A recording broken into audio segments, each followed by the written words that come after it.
Hello, my friend. We're always told that we should win our arguments, aren't we? But what if that's the wrong goal entirely? What if the point isn't to win, but to learn? Today, we're going to explore a toolkit for better conversations that can sharpen not just how you argue, but how you think. So let's start with this question. Think about it, my friend. We've all been there.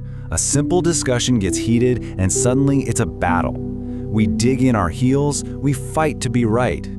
But in that quest for victory, what do we actually lose? So often, it's the chance to become a little bit wiser. And the reason for that, well, it goes deep. Our beliefs, our ideas, they're not just things we have, they become part of who we are. So when someone challenges one of our beliefs, it doesn't feel like a simple correction. It can feel like a direct attack on our identity. To be wrong, then, feels like a threat to our very self. And so we fight for our ideas as if we're fighting for our lives. So how do we navigate these tricky moments? Well, there are tools we can use. Let's start with a set of mental models known as philosophical razors. And no, they're not for shaving. They're for thinking. They're designed to help us cut through the noise, slice away the confusing and unlikely explanations, and leave us with a much clearer picture of what's real. Now, the real beauty of Occam's razor is that it's all about probability. It's not saying the simple answer is always the right one, but that it's usually the best place to start. You see, a really complicated explanation depends on a whole chain of assumptions, and if any one of those assumptions is wrong, the whole thing falls apart. Okay, think about this. A bottle falls off a shelf. What's more likely? That it was sitting too close to the edge and gravity did its thing? Or that an invisible ghost that we can't see or measure, with motives we can't possibly understand, decided to push it over at that exact moment? The first idea requires just one simple assumption we all agree on. The second, well, that requires a whole universe of them. So Occam's razor is great for choosing between two different stories. But what if someone comes along with a brand new, really wild claim? That brings up a really important question.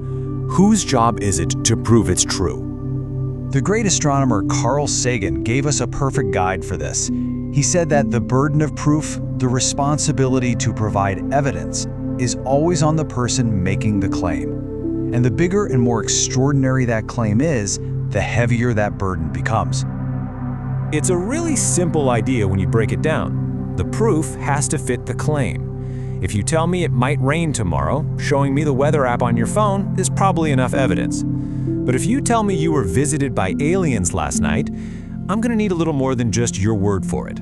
The evidence has to rise to the occasion. And that brings us to another razor, a really powerful one, Hitchens' razor. It's simple. If someone makes a claim but offers zero evidence to back it up, you don't actually have to argue against it. You can just dismiss it. Now, this isn't about being rude or just shutting people down. It's about valuing evidence. It's about keeping the conversation grounded in reality.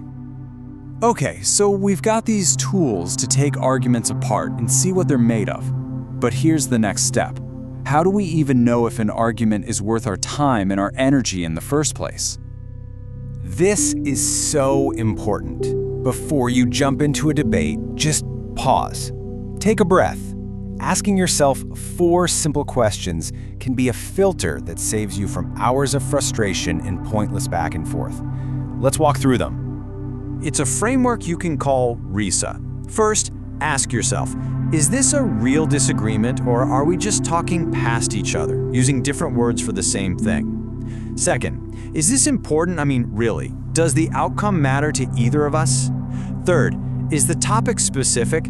Can we actually pin it down, or are we just arguing about vague feelings? And finally, and this is the big one, are our goals aligned? Do we both actually want to find the truth, or does one of us just want to fight? If the answer to any of these is no, the wisest thing to do is often to just walk away. And that last one, that last question, is often the trickiest, isn't it?